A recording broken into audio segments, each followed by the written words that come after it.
It's time for all your binge-worthy pop culture news. Welcome to Up and Adam.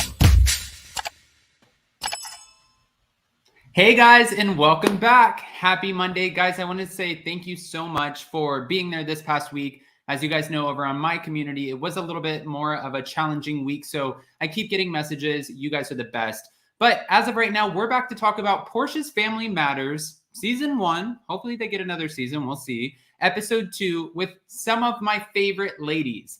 I don't know if you guys caught us last week on Tisa Tells, but I finally got to meet Tisa, and it was an amazing experience, exactly what I thought. So without further ado, if you guys haven't already, go ahead, smash that like button, and let's welcome Tisa, Layla Lynn, and Grace Report. Hi. Hi. Hi, Grace. Hi, Layla. Hi, Adam. I was looking forward to this all week. Me too. We had so much fun last time, and it was so fun. I'm glad to be back with you guys. Yes, me too. I have to say too, obviously we know because we all watch, these different franchises and the different shows. And I always try to give the shows, especially when it's a new season, kind of a grace period. I'm like, okay, episode 1, we're kind of meeting the other cast members. Now, in this case, it's Portia's family. Episode 2, we really need to start getting into it. And by episode 3, you better have my attention or else I'm out. I wanted to ask you, ladies, and I'll start with you, Tisa, then go to Layla, and then Grace. Did episode 2 give you more than episode 1? You know what? This is unpopular opinion. I actually enjoyed episode 1, but it was a level 6. This episode, I don't know why. Simon faded in the background, but I really loved the dynamic between her and Dennis. I loved the grandmother at the table. It really warmed me up. I don't know. I'm like, you know what? I thought this was going to be complete trash TV. And I was like, it's actually giving what's supposed to give. So I'm a fan. Even if I'm hate watching it, it's an enjoyable hate watch. So I like it. Okay, Layla? It's funny you mentioned trash TV. I feel like here we go. It confirmed to me that yes, I am watching trash TV. I was watching something on Amazon. I was watching a show called Harlem on Amazon, and then I stopped to watch Portia's show because I was like, we gotta review it. And the difference, the quality, I was like, okay, episode 2 confirms, yeah, this is trash, but it's somebody's family. This is their real life, so here we are. You're open to it. Mm-hmm. No, you're open to it, but you're calling a spade a spade. You're like, I will call it trash TV. I feel like it's trashy, but right now we somewhat have your attention. This is my job. Okay. Layla, I love how you're just very straightforward about it. Grace, what were your thoughts? I'm in line with both of the ladies. Like, it's giving, but I do have to agree with you though, Adam, that I feel like episode 2 was a little slower than episode 1. Episode 1 felt like very fast paced, but I watched it online. And so for this one, I opened a tab to do other things while I was listening in the background because I got a little bored. Okay. Well, I mean, honestly, guys, in the live chat, I wanted to ask you as well. Go ahead and rate the episode 2, 1 to 10, 10 being the highest. I'm curious what everyone has to say. But as you ladies know, because we watched the episode, we start off with this scene that just feels so awkward.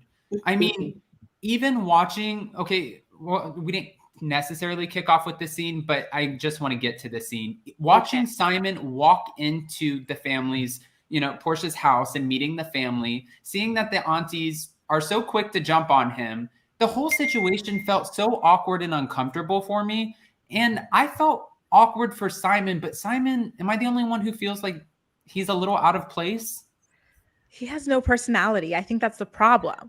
Like, he always waddles in like, hey, everybody, how are you doing? How are you doing? He has no personality. Simon came into that scene wearing a Gordon Gartrell jean jacket that was 30 years too young for him. And you can tell he's used to his faux money kind of bringing his attention, because I agree with Grace. He is a void of personality. I thought he would at least become the villain, but it's like, you're too boring for me to even hate. You're just like, they could literally cut him out of every scene and I would not have noticed. So, Layla, what is your take on Simon? Well, at this point, in the show, Simon is a married man, and so I'm gonna judge. I'm gonna judge. You're walking in, you're engaged to engaged. I had to put it in quotes, engaged to this woman. You're meeting her family, but all the time you're a married man, and so I'm not past that. I'm still at that. I'm still at the fact that you're a married man. Calling yourself proposing to another woman. Okay. Pre-P, love this panel. I was sent by Tisa and so glad I found you all. Best panel on YouTube. Hey, thanks. We have a 6, a 4, a 5, a 2, a 4. Andrea was a 7. All right, a 3. Wow, guys, you are not here for Portia's Family Matters. Let's stick around. Let's continue to give it a little bit of, we'll see. But I do have a question for you ladies because Dennis's mom is, I don't want to mess up her name. It's Gina, right? Mm-hmm. Mm-hmm. Okay. Miss Dennis's Gina. mom, Gina, brought up a pretty valid point. Her son cheated on Portia at one point. Okay. But then now Portia's new fiance is still a very married man waiting for the ink to dry and get approved by the judge. Which one is worse? Because in Mom and Gina's eyes, it's being engaged to a married man, not the infidelity that, Dennis committed while technically he had a pregnant wife at home. I want to know from your guys' perspective, what's worse? Do you not hate that this show puts you in the position of comparing? Like they're both bad, and it puts you in the position to compare what's worse. But they're both bad, and so I don't want to say which is worse because I would like to look at them as individual situations. But just the fact that Portia has all of this going on, in her life, in her circle, is terrible to me. It's terrible. They both bad. Mm-hmm. Okay. And you know what? Especially when you read her book, because I've been reading her book, and like she just has this whole history of getting into all of these relationships that are just red flag after red flag, and she stays in them and stuff. Like she really just doesn't I don't know. I think she's someone who needs to do a lot of inner healing before dating, let alone getting engaged and getting married and having kids and stuff like that. Like this has been a pattern for her since she was like 15 years old, and it's never stopped. Okay. Tisa? I agree with both of the ladies, but I will say, because I'm reading Portia's book too, and Portia has a pattern of going, 80% of the men she dated in her major relationships were married. She goes after the money. And Portia, to me, is a master communicator. She's one of those people that when she's in the room with you, she will convince you the sky is green. But then when she leaves the room, you're like, wait, that doesn't make any sense. I love the way that she was deflecting with Dennis's mom, because in that scene, Dennis' mom kept trying to bring up 4 times that Portia cheated too. Now, Dennis is ultimate scum, because when a woman's pregnant, that's the lowest you can ever go. Like, keep it in your pants for 9 months. But once she had the baby, Portia was out in the streets too, keeping her options open. And she deflected, but finally Dennis's mom was like, well, you were cheating too. And then cut camera, So it's like, again, to Layla's point and to Grace's point, everybody's trash.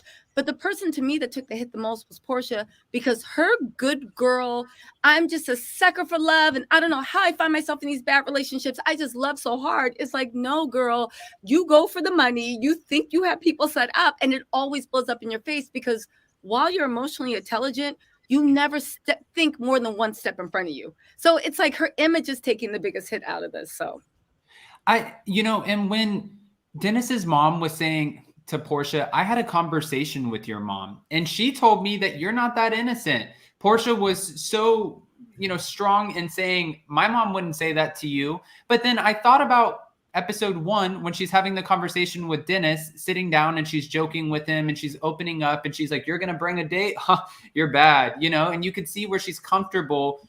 Maybe she did open up about that, but this is the first time I'm ever hearing, and I know that you ladies have covered this more than I have, but it's the first time I'm hearing Portia ever committed infidelity while in a relationship with Dennis. Is this your first time or no? No.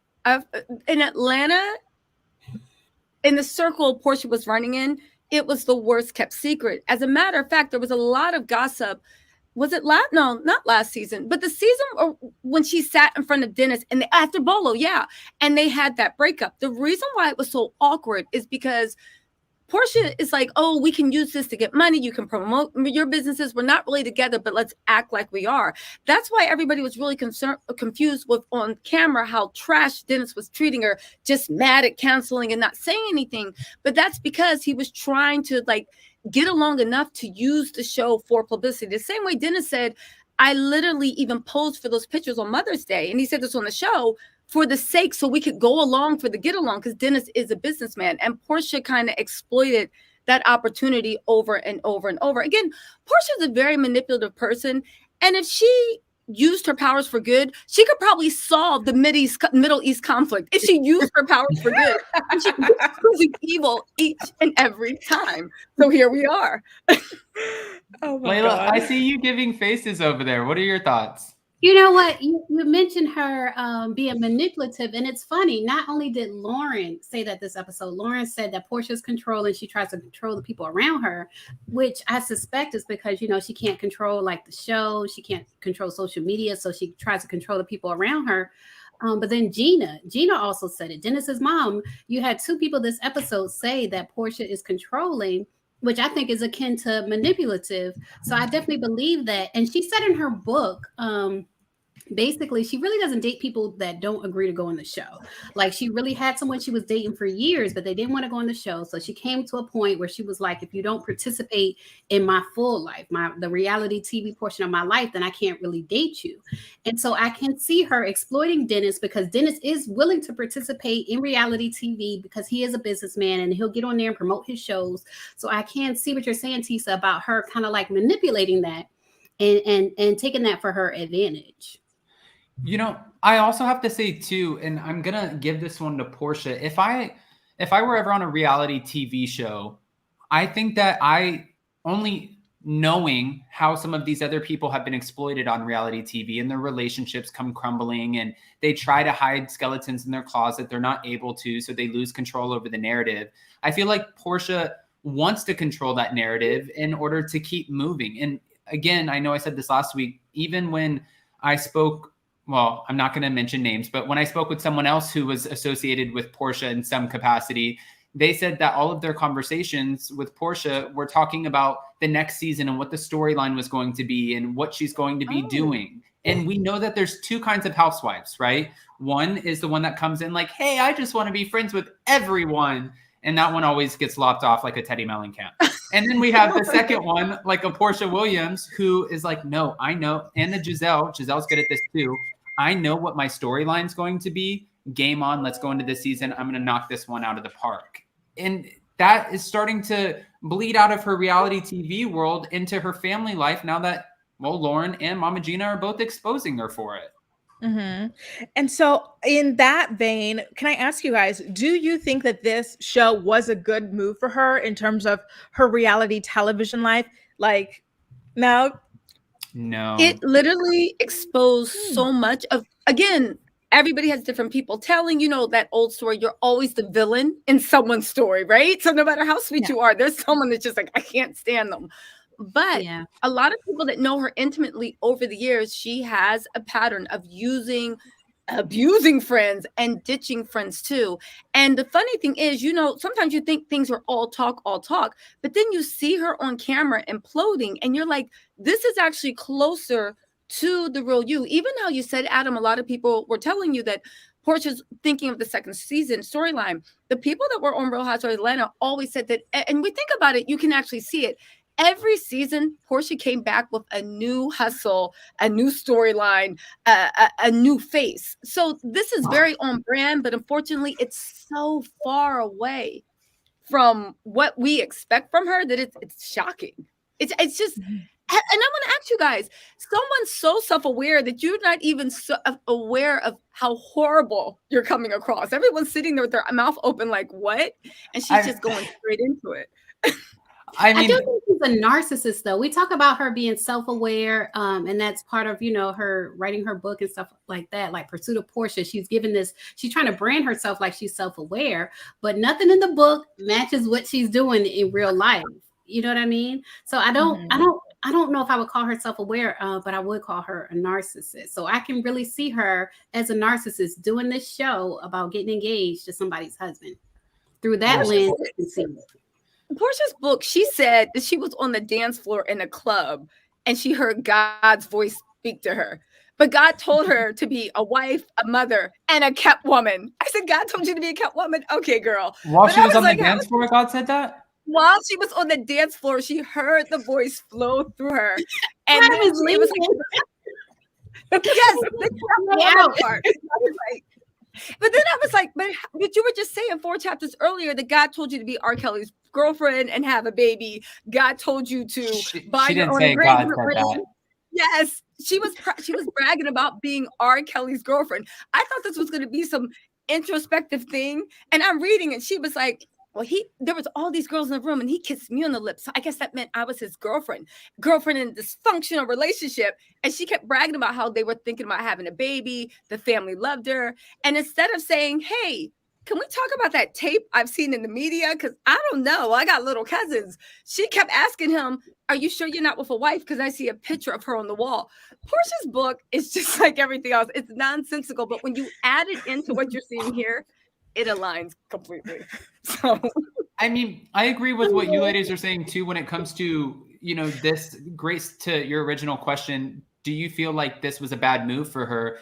Yeah, I do feel like it was a bad move for her because on Atlanta, we would like to see, whether it was good or bad, some sort of evolution of Porsha. We saw her in her first season and she's changed so much over time, whether it's her business endeavors or putting herself on the front lines of the Black Lives Matter movement, getting married, divorced, dating. We've seen so many different sides of her, but in this, it really seems like the story's not adding up. And that doesn't look good because this was a very controversial move in her life, getting engaged to a married man who was formerly married to one of her, let's call it a castmate, Fallon, whatever position you wanted to say that she had on the show, friend of, move past that. But, it's interesting to see it play out. And then I think what else is not in her favor is the way that she's navigating this relationship with Dennis on the show. It's making us less and less believe, are you really in love with Simon? I know it sounds good. We have the Rolls Royce, we have the club, the big house. But are you in love with him the way that you're smiling, looking at Dennis, being flirtatious? I kind of take away from it that you have a woman who really loved this man at one point, probably still does, wanted to be with him, but then he hurt her to the point where she's like, man, you f***ed up. I wish you didn't, but you did. And now I have to figure out how to move on, but I still love you.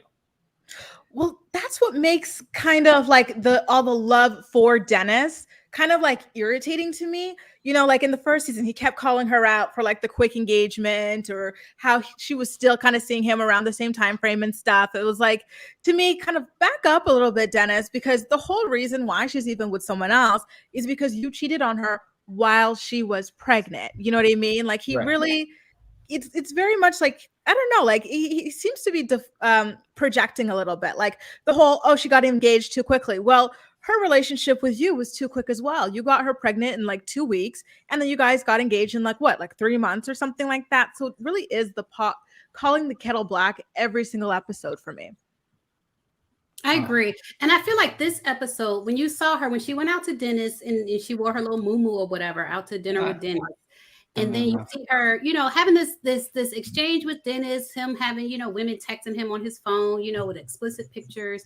And then immediately they show her getting in the car with Simon. It's almost like she's looking for relief when she called Simon in the car. Like she had this dinner with Dennis that went left. And at the end of it, he's looking at this woman on his phone, which I'm sure it hurt her. But then immediately she gets on the phone with Simon, like he's, so different. And you see, whenever you see a woman turn into a man so immediately like that, like it's for relief. And so that lets me know her feelings are with Dennis. And then she's turning to Simon, allegedly for relief. I don't think she's going to get it, but you can see that's what she's doing. You would have made a great therapist. Right. Yeah. Thank you. I think I'm an empath. I'm learning about that word. I think I'm an empath. So I might have made a great therapist, but then I would have took my work home. And, it would have been good for me. But thank you. I get that. No, and for Dennis too, and while they're having this conversation, it kind of made me think a little bit like, Porsha, you are first of all, she's so beautiful and you're so intelligent. You know what you're doing. You're almost like a master chess player, like what I would imagine LVP is on Beverly Hills or was. She was good at moving. Look at Tisa's face. She's like, I don't know about that, but I think that she's good. I think that she's good with knowing her next moves, like I said originally. But how did you not know, unless you did, and you're good at playing it off, that Dennis would be uncomfortable in some capacity with showing up to your birthday barbecue? You're not letting him bring a date. You're hanging all over Simon, talking about how great he is. He's the perfect man. And then you have Dennis over here at the end, which it has to be uncomfortable for him. Even her sister Lauren said that. And he's like, cheers to you and Simon.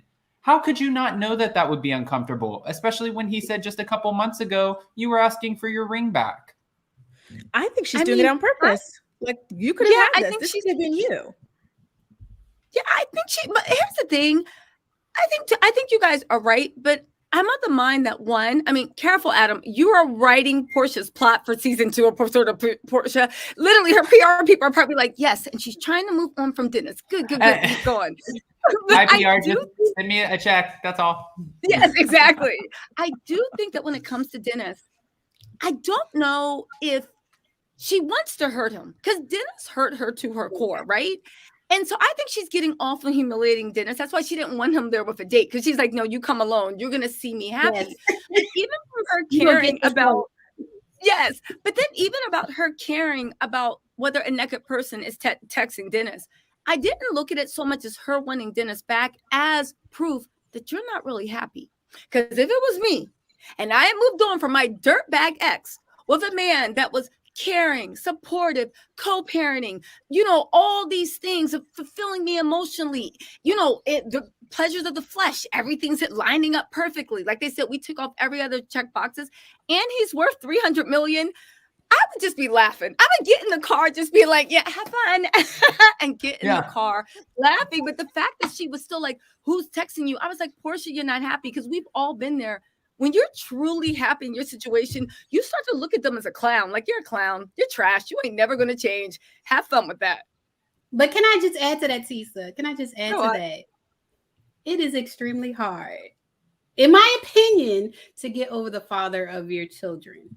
Like, it is extremely hard. Like, asking Porsha to get over Dennis, especially so quickly. And really, she's asking herself. Nobody's asking her to get over Dennis. Like, she's trying to make herself get over Dennis. But getting over the father of your children is extremely hard, because it's like a dream shattered. Because you want a family. We're raised, as women, we're raised to want a nuclear family. Like, you're the wife, he's the husband, and you have your children. And when that getting over him is like getting over that dream that we've been raised, like in American society, we've been raised, with that dream. So it's extremely difficult. But do you think, though, that it might be difficult, you guys, because the math's not mathing? Dennis said, and Porsha tried to deflect, you was just on top of my head 2 months ago. And Portia's like, no, that meant we were arguing. And even the way Dennis' mom is looking at her, and the way the family is so concerned with how Dennis feels. Lauren, her heart's breaking for Dennis. It makes me feel that even though they weren't together, they were still doing that. We're together when we're trying to work things out dance. And then she cut things off when she sent that text message, and not just to Dennis, but to all her little options in Atlanta. She sent a text message out to everyone saying, I'm engaged. This is over. Out of this, that, and the third. So I don't know. It seems like the timeline's not adding up. What? Because his bathrobe is still there. Can I ask really quick, when he said that you were on my head, does that mean, well, because I could only take away 2 things from that. You on my head, like we're thinking about each other, or on my head, like we are physically intimate? Dear sweet Adam. No. I'm not that naive. Layla's like over there in her mind, like, you idiot. Adam, I didn't get it either. I didn't know exactly what he meant. Like if he was trying to say Porsha was all over him, or if he meant head in a like different way. Okay. So I wasn't okay. Look, she's naive. Woo, Grace. That's what I got from that. But then he did say, my bathrobe's still over there. And I don't care what anyone says. No one is asking for a bathrobe a year after they left the house. That bathrobe got left over there a month or 2 ago. And he's like, give me back my Versace robe. I paid at least $1,700 for it. I want that back. So that was another thing. So he meant it literally. When he said head, he meant it literally. Oh. Yeah, which means they were trying to get back together, like. And they confirmed it, right? She admitted that at least, the whole ring thing in December before she got engaged that May. So yeah, it was pretty recent. Yeah.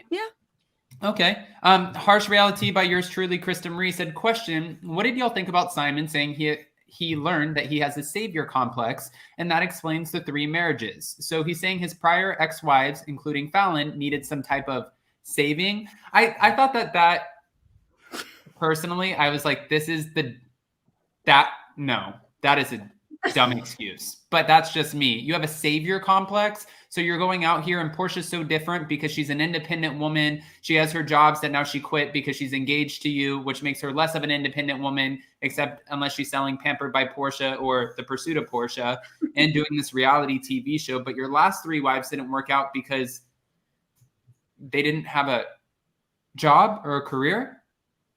Well, here's the thing. A little bit of backstory. What is he talking about? His first wife owned a design place in New York. She put him through college. And as soon as he got his degree, because he went to college late, as soon as he got his degree, they literally said that he was like, I can't do this anymore. I'm just not happy. They said they have problems, but they weren't expecting him. His second wife, Marcia, she actually is one that helped invest in the restaurant, and she had all the connections around Atlanta. So when he was like, you need help saving, I was like, saving who? Third of all, when he got with Fallon had the social media clout, right? Fallon had the social media clout that Simon was looking for. And not even that, even before Simon, the Real Housewives of Atlanta had been circling around her to actually be on the show. So when Simon said he believes in saving women, as a woman, it gave me, you're toxic. Because all 3 women needed saving, but no, that's not it. When they left you, all of a sudden they were lazy, no good, this and that, and you were the savior. But when you actually look at paper, it's like Simon who was saving who. And I bet you anything, when him and Porsha break up, she's going to be put into that you're a broken woman saving bar. I hope she's not telling that man her business, because everyone on Instagram Live is going to hear about it. So, yes, that's true. Layla, I saw you were coming out with something.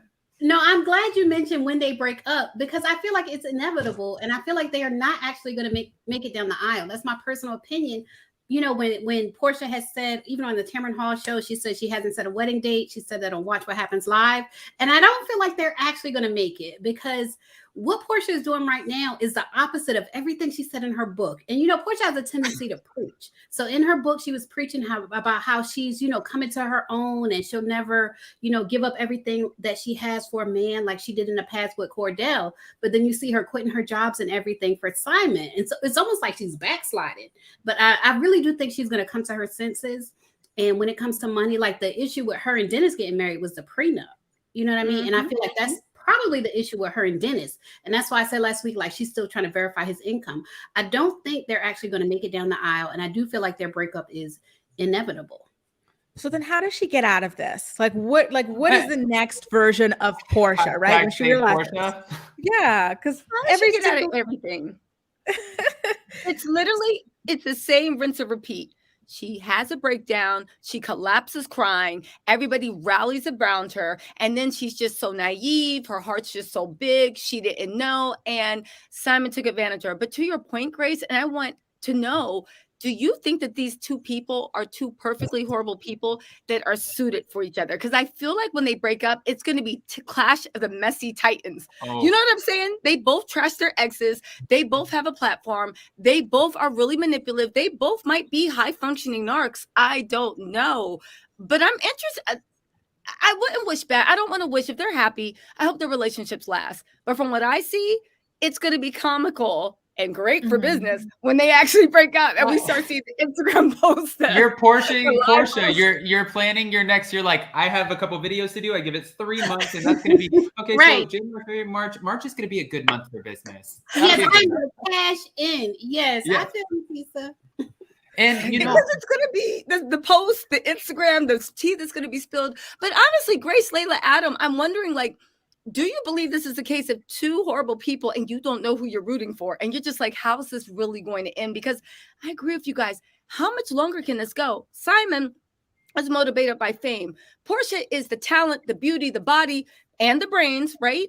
And she has a platform and she's a charisma. Porsha is a star. That's why we watch her all the time. But her light cannot shine on Simon because he's so, right?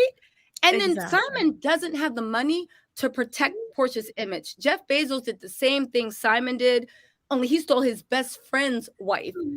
But Jeff Bezos' money is enough to make everybody be like, hello, Mr. Bezos. You know? He would look like Leonardo DiCaprio back in the day to me with that kind of money. So, but he also could buy people's silence and people respect. He could put her in a cocoon of money so that everybody was like, yeah, you know, he can pay for newspapers to print favorable articles. Simon, Portia's finding out, doesn't have nearly as much as he said he did, but definitely not to protect her from this public relations storm that's coming. You know, and to be fair too, when I had the conversation with Fallon, she did kind of allude to the fact that Simon had some controlling tendencies. Like, she did make it known that there were points where she wasn't shopping for herself because he wanted to shop for her. So she wouldn't really get anything unless he bought it for her. And if that's just one thing, because listen, if it's Jason and I, and Jason's like, I want to go shopping, I'm like, I don't give a shit. Go shopping, do what you want. I don't care. I'm not buying you shit. So go buy your own shit because I don't know what you want. Leave me alone. I don't care. I'll be on YouTube. And, you know, it does come off. I couldn't imagine where I would be like, hell no. Give me your wallet. You're not shopping. Take your ass back to that room. And if I want to get you something, I'll get you something. That comes off strange. To me.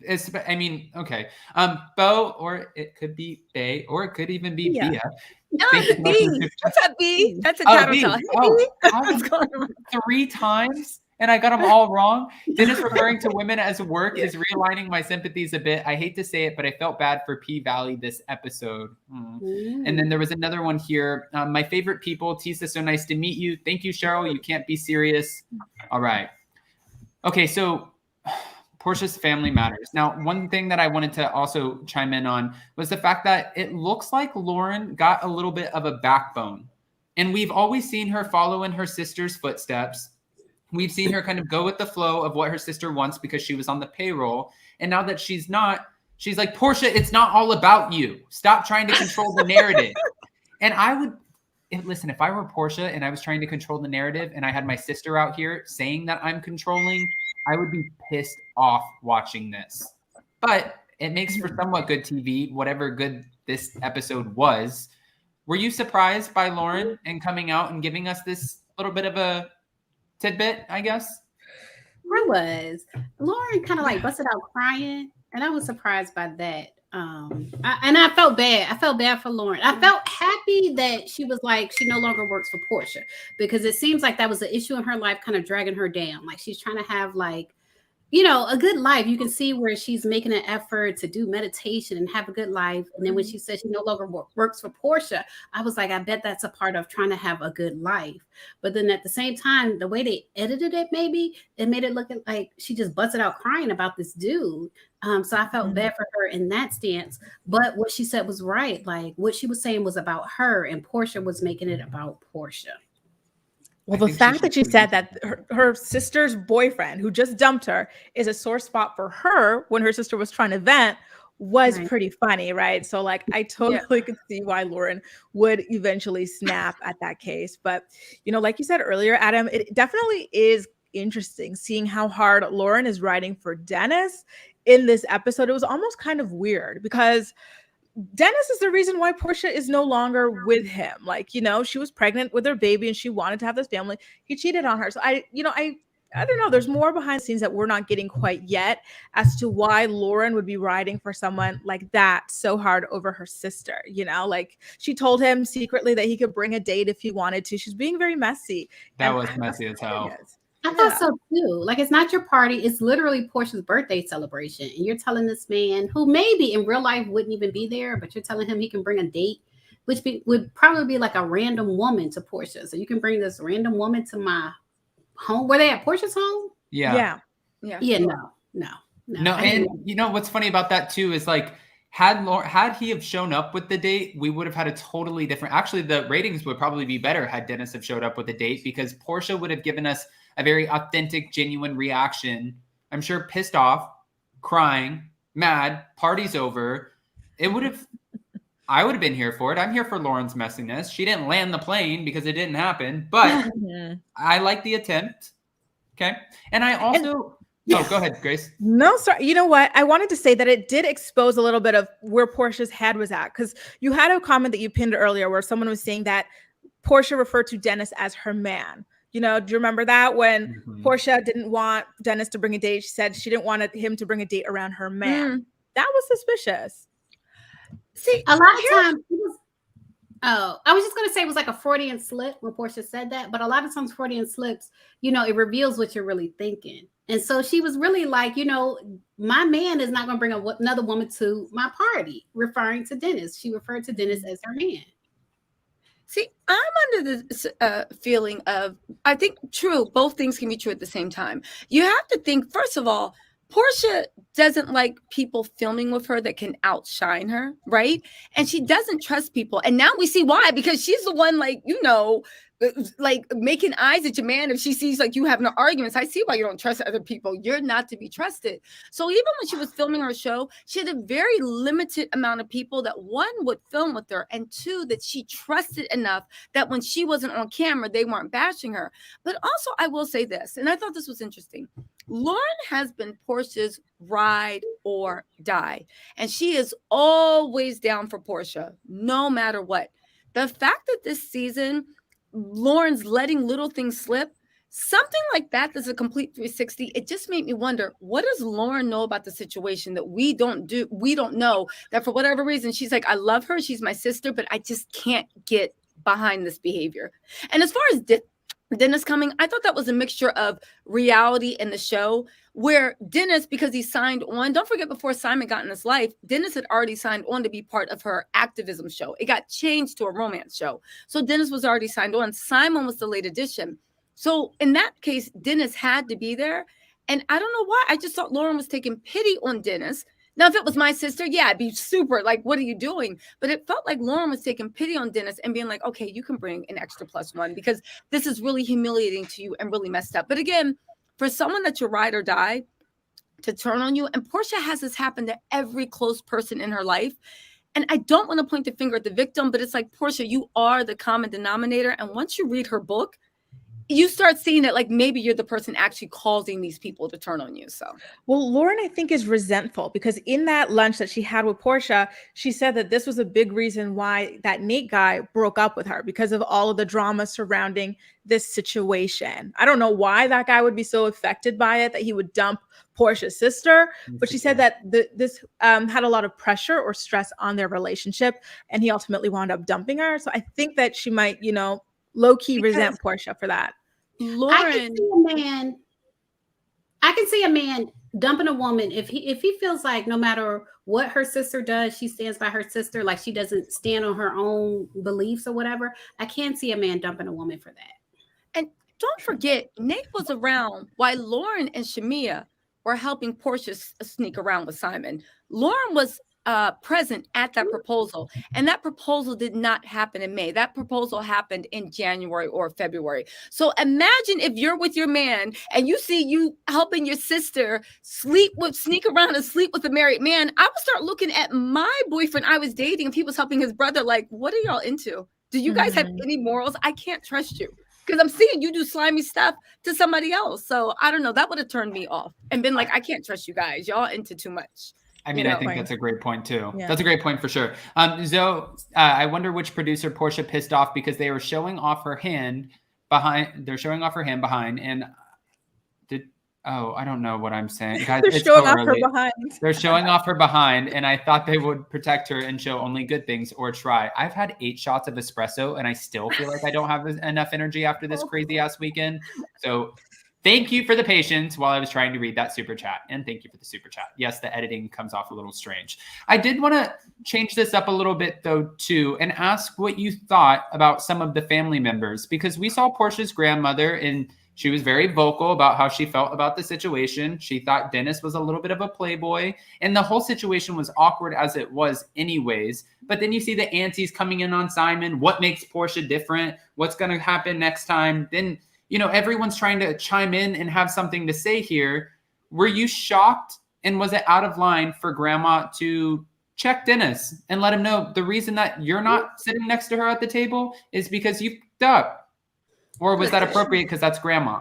Grandma can say whatever she wants. I mean, honestly, the way I was raised, you know, when the grandmother opens your mouth, it's like you just pray, please, please let her be in a good mood. They say what they want, they say the truth, they've earned it, and everybody just has to smile and take it. Now, I can understand Dennis's mom because that's her baby defending her, but on a certain point, it's like the grandmothers get to say whatever they want. I love the fact because she spoke the truth. I felt like that scene was so staged. They were sitting there, Dennis, you seem perfect. It's like I saw the family was nervous, and I feel like Portia gave them talking points. They probably had 3x5s under the table, like, you are perfect, Dennis. Well, I'm sorry. Ooh, I'm doing Freudian slips. You are perfect, Simon. Wow. And I feel like the grandmother, she didn't get the memo because she was like, you've been married 4 times. She's like, oh my Lord. Yes. And you know, it's funny too, because my mom kind of reminds me of Dennis's mom in the fact that, like, if there is a bunch of people around the room and they're talking bad about me, my mom will be the first one to jump on them and say, no, this is my baby. And this was a bad moment and he's doing better. And then she would pull me to the side and be like, you fucked up. You're wrong.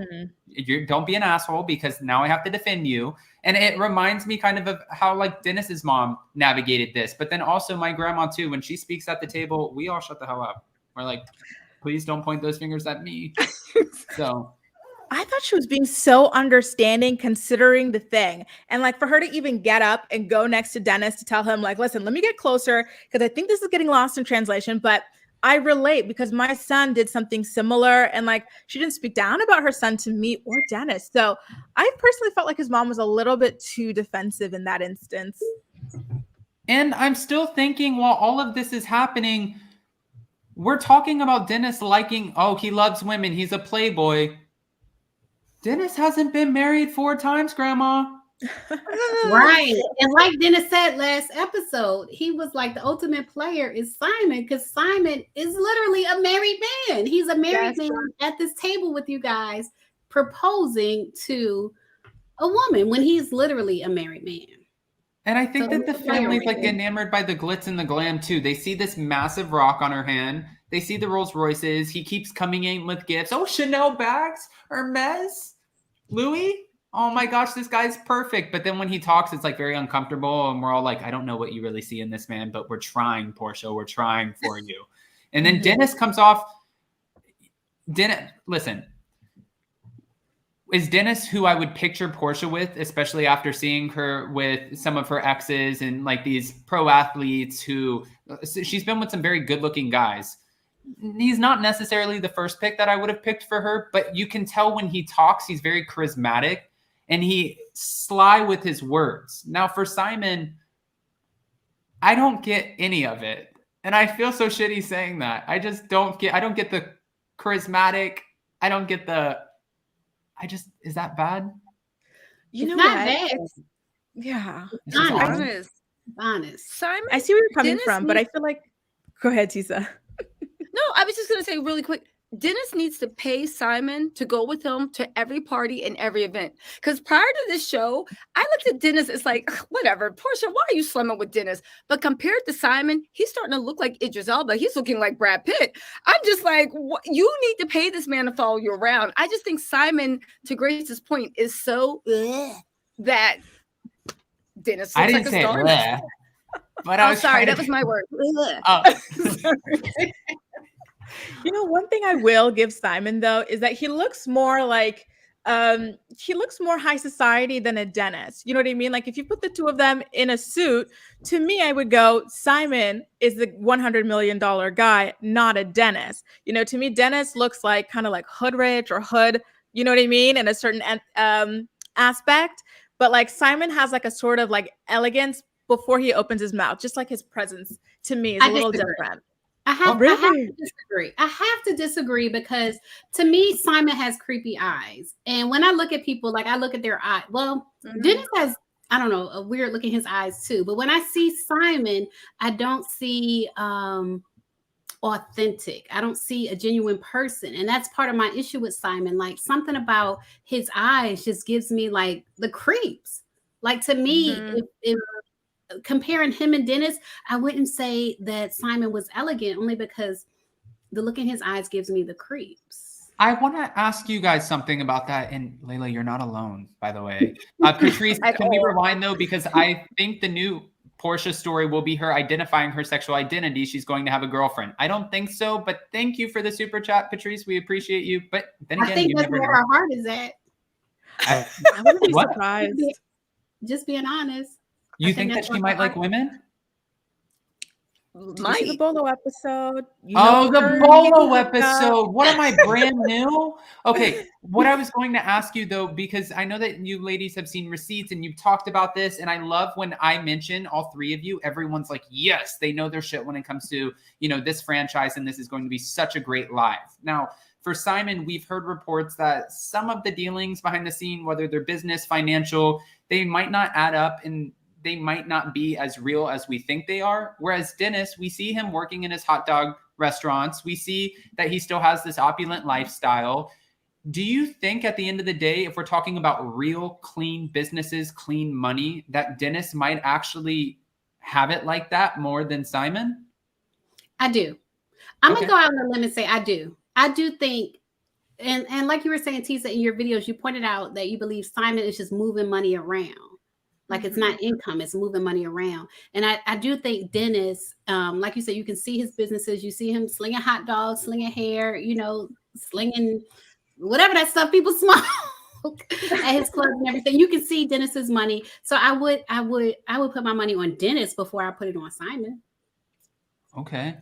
But you know what? When Dennis first came out, he had the same accusations. People were like, oh, he stole his hair company from his ex or whatever. Like, it just seems like, I don't know, like they both did have these accusations against them in some respects. I don't know the story with Dennis. Accusations were true. Oh, sorry, Grace. No. But that's the thing. I don't know about like Dennis's. I didn't like listen too hard, but I did hear when it came to the hair, but I don't know about like the hot dog stand or the this or that. Do you have intel on that, Tisa?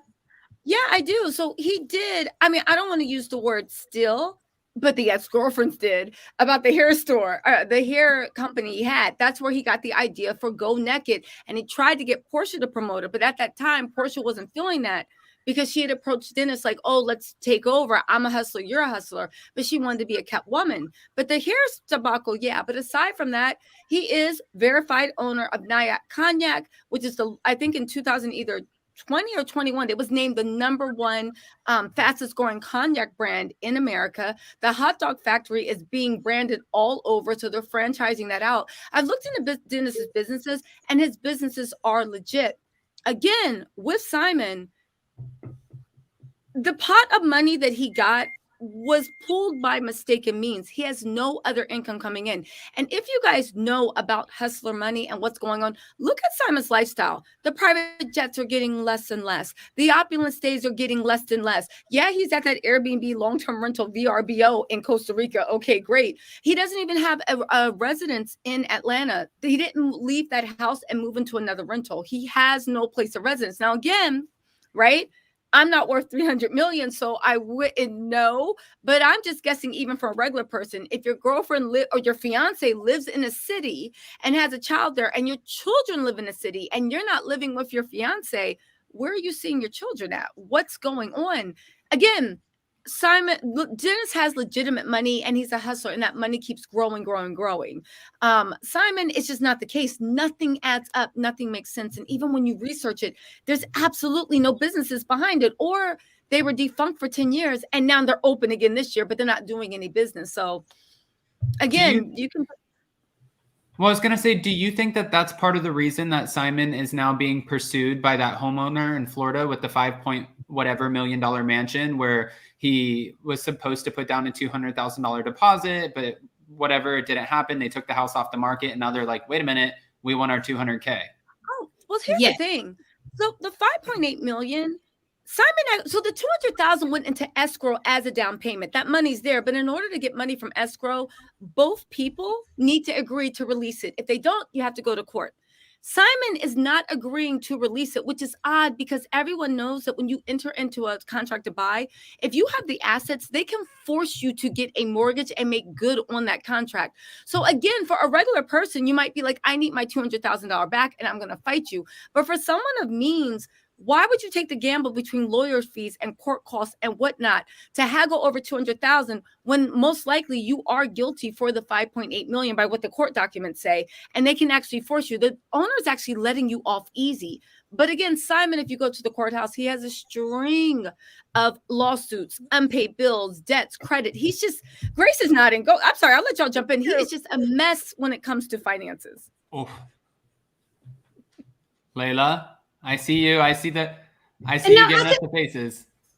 When we talk about Simon's income and his finances, I think Porsha is one of his sources of income. I think that's what he planned. I almost feel like he's planning to scam Porsha. You know what I mean? So when things are not working out, I kind of wonder if that's part of the reason him and Porsha don't have a wedding date. Like, she's part of his income, like in reality.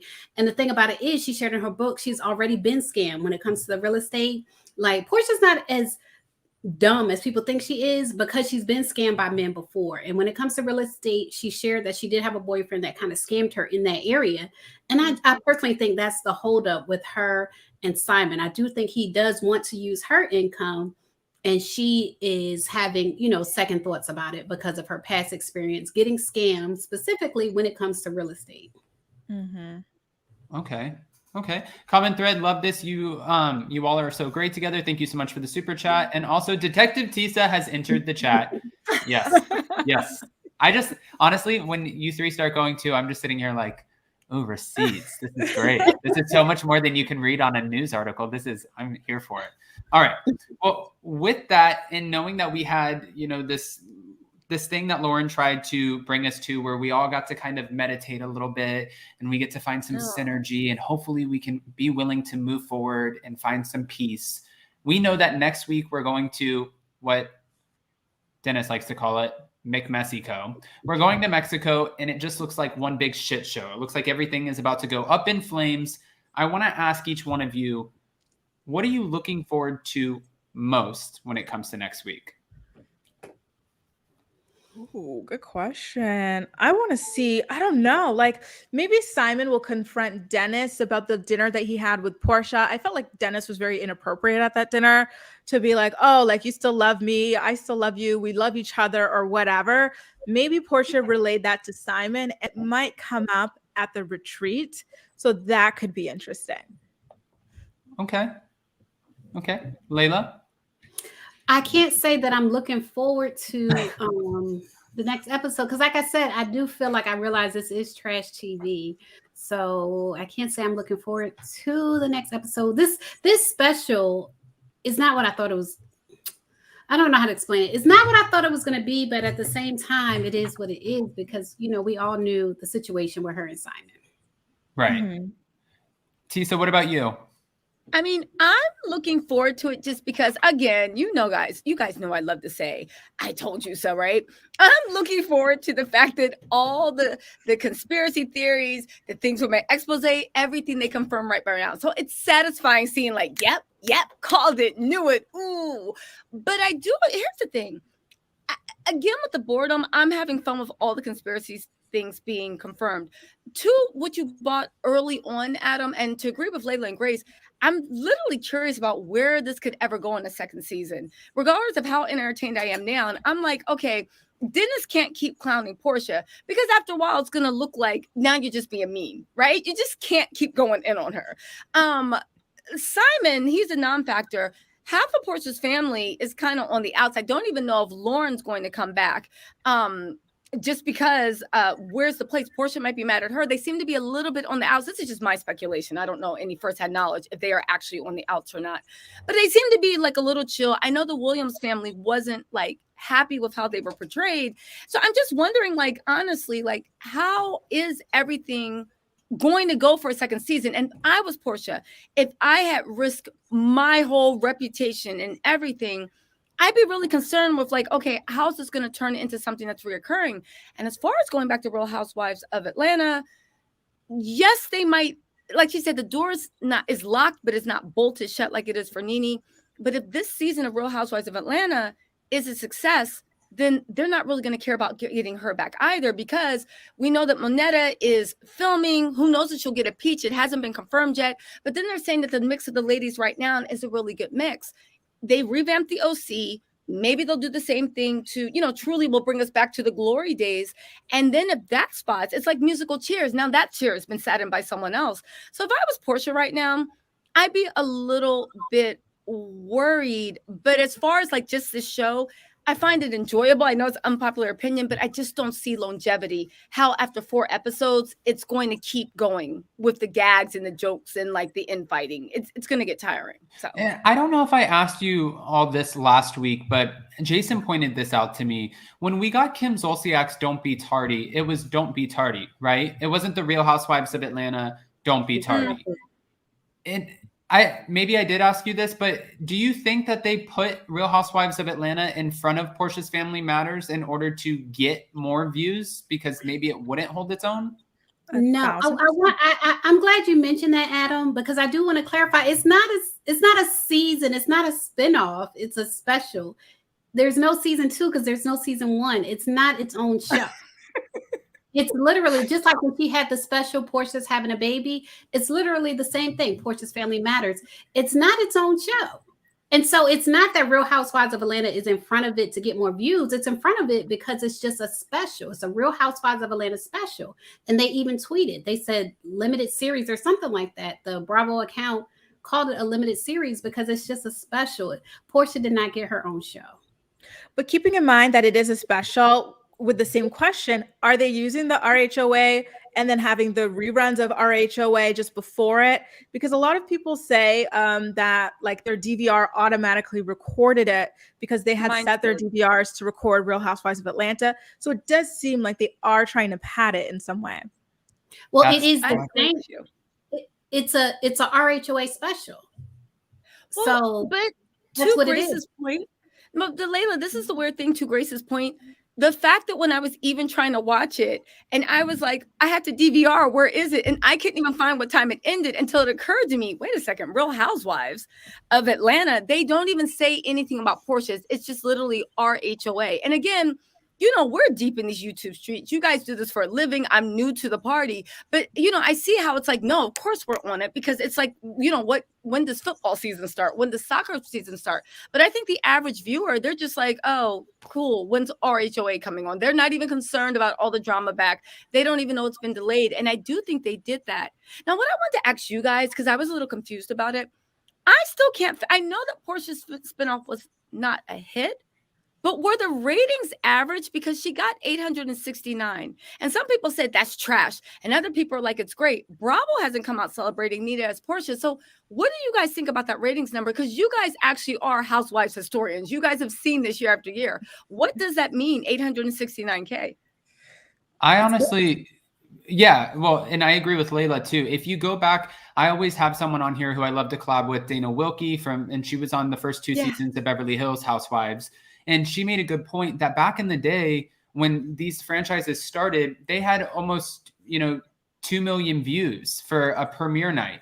And now those have kind of dwindled down. So when we see like Beverly Hills and they're like, we got 1.2 million views for an episode. When I was telling her, that's amazing. She's like, no, it's not. That's garbage because back then it was this. And now I'm watching these different franchises and I'm seeing between like 600,000 views to 1 million views. And really, it's only Below Deck right now on Bravo that's hitting over 1 million views constantly, except for Potomac. Potomac had a great season. They did. They had great ratings, and they did it all without a scandal or somebody going to prison, which, in my opinion, right now is amazing. I don't know, like but I agree today's with Layla. It's good. Sorry. Pretty good. Yeah, anything around 1 million is good for at this point in time. For 2021, anything around 1 million is good. Yeah, it's better than Vanderpump Rules. What are they at? The 5s or have a something right soft now, or spot for that heart. 4s? Yeah, they're in like 5, 6s. Are they really? I still think I used to love that show. I I grew used to up love it with them. too. I used to love that show. You guys aren't Vanderpump Rules fans? I don't know. I love I Something mean, about I have that a different show. perspective from being around the filming and stuff and just kind of like I know everyone and I feel like I know who they are and maybe it's like ruins it for me because I see some of the editing and how some things are portrayed and I'm like, that is bullshit. That is not how that went. I was there. Or I'm like, you made her look really good. She's actually not like that. She's a terrible person. So it's weird. When I watch it, I feel like I have like these little lens on that some other people wouldn't have. So Adam, okay, give us some last minute tea here. What was it like working around Jax and Stassi and Katie and Sheena, Lala. LVP, Lala? Okay, I'll keep it quick. Jax, I cannot stand. And him and I never really got along. When I first moved to Los Angeles, I didn't come out to anyone. And I had this girl who she was Miss California, and she moved from Northern California down to Los Angeles. She started hosting at the restaurant, and we started talking. And after that, we went on dates, and I'm like, I am going to make myself straight. I had her over a couple times. We hung out, and I was really trying to force this. And one day I walked into the restaurant, and I was talking with Jax. They weren't filming. I started the restaurant when they were filming season 1, and I lasted there till like season 4 or 5.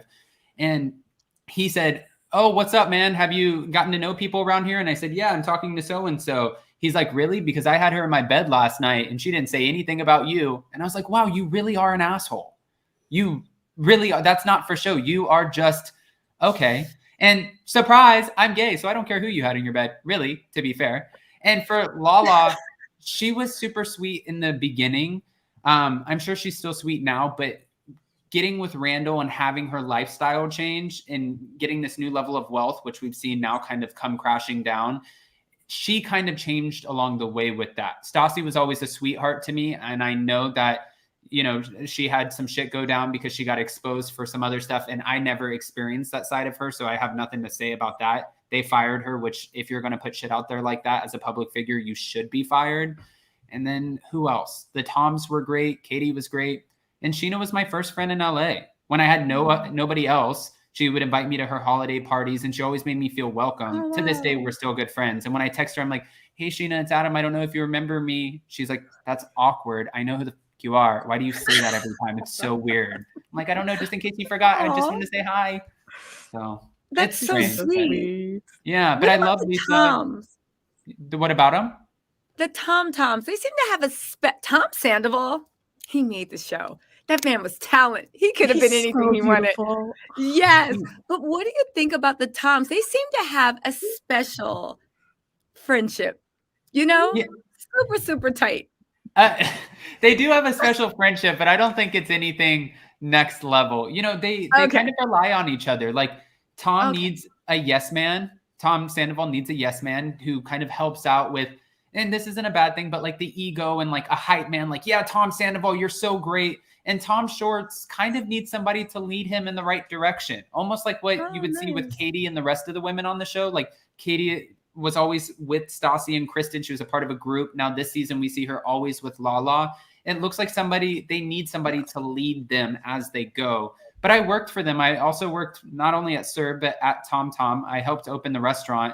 And I have nothing but, great experiences with all of them. Even Lisa Vanderpump, she's sweet. She's very hands-on. She loved my fiance. My fiance also worked for her. When his dad passed away, she called him in. They sat at the table. They had dinner for like 2 hours, and she was really there for him. When we bought our condo in Florida, she was also there kind of helping us, talking with us about, what to do and what not to do. And people don't get to see that side. They think that she's just, yeah, but she's not, so I don't know. Did you go to her house? Did you see the swans in real life? Jason did. No, I didn't. Oh, Jason had to deliver some boxes, and he said, "I'm going to Villa Rosa. What are you doing?" I said, "I'm going to the..." "Did you just say you're going to Villa Rosa? Can I go?" He's like, "No, you can't go. That's weird. I work for them." I said, "I work for them too, bitch. What are you talking about? I can go. I can pop up Villa Rosa with the swans in the moat." Yeah, but no. He should have told you he was going shopping. You would have been like, "Bye. I don't even want to hear it. Go." Exactly. Tell me you're going shopping. I'll leave you alone. I won't ask any questions. Exactly. Bye. Yeah, bye. But I do think, honestly, and Jason keeps saying this too, I think season 9 is the farewell season. I feel like it has come to an end. It has to. But that's not a bad thing. 9 seasons on a reality TV show, really, you had longevity. You did it. So now bring it back, revamp, take it to Peacock, do Tom rules or whatever. Get a new group of people who don't just have their babies and now we see them in their $2 million homes, but they're still working in restaurants. We're not buying it anymore. We need like a new fresh cast. And even when I worked at Tom, everyone, some people might not know this, when they hire for the restaurants, it's not like, "Hi, yes, I would like to apply to Sir. Can I put in a resume?" It's a casting call through LA Models, Wilhelmina, and they have all of these beautiful men and women, and they show up. They're obviously models, and they say, "Oh, have you served before?" "What? What does that mean?" "Oh, perfect. You're going to be great." You're going to be great. I know you're going to be great. Do you have a social media following? Yeah, I think I have like 200,000. She's hired. And then we would start the restaurants and we would have these fools, like some of them who would not know what the hell they were doing. And I mean, I was kind of like, I was a resident asshole because I was so good at serving because I did it through college and it's how I made my money and survived, that when people would get in the way and they would just be like, I'm pretty. I'd be like, great, take your pretty ass out of the way so I can make some money. So very different. Now, Adam, as opposed to this, Adam is very different. Now I'm calm and I have been centered. So yeah. I love it. So you're the villain in some server's story. Yes. Oh, yes. I'm sometimes- sure there would be a few of them. And even, you know, I was talking to a friend the other day and they said, Adam, you're so calm now. Like, do you remember when you used to be so sassy and sometimes like you were like a little bitchy? Like, I was never sassy and bitchy. They're like, I don't know what Florida did to you, but that is exactly how you were. I'm like, oh, Jason, thank God we moved because I don't want to be remembered like that. Like just being this ass, like a Jax Taylor. We all think he's an ass. Look at him. Let him have that title.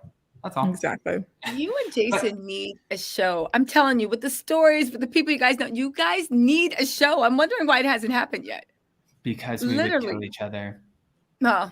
We would kill each other. Adam would catch a charge, and then I would be on Wives with Knives, which is a totally different show. So probably not. Probably not. But Layla, Lynn, Tisa, Grace, I know that all three of you ladies have a lot of work to do. So thank you for calling in and joining. Which channel are we on next week? Miss Layla over here. Layla. All right. And Layla's so excited for the episode too that this is gonna be killer. Right, Layla? You know, I do appreciate you guys coming on, and thank you for even inviting me to participate in this panel because I'm having so much fun and we're only 2 episodes in. Even if the show is a little bit of a shit show, it's so great to get to meet you guys and have conversations and get to know you a little bit better, even through a screen. I appreciate you. So with that, I'll go around the room. Grace, can you let us know where we can find you and what you have coming up?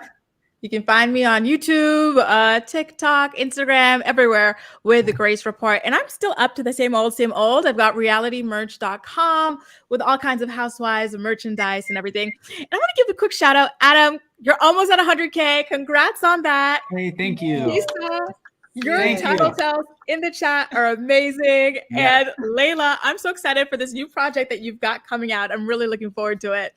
Oh, everybody's making moves. I love that. Okay. And Layla, where can we find you and what do we have coming up? On YouTube, you can find me, Layla Lynn TV, and on Facebook, Layla Lynn TV 1. All right.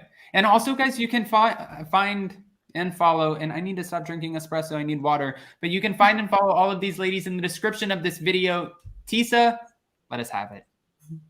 Oh, so I'm just starting off on TikTok, you guys. So if anybody's into TikTok, definitely on YouTube. I have book clubs coming up. I'm starting to review more reality TV shows. Check out my channel. It is a fun, chaotic mess. We're into nonlinear thinking over there. So it works out really well.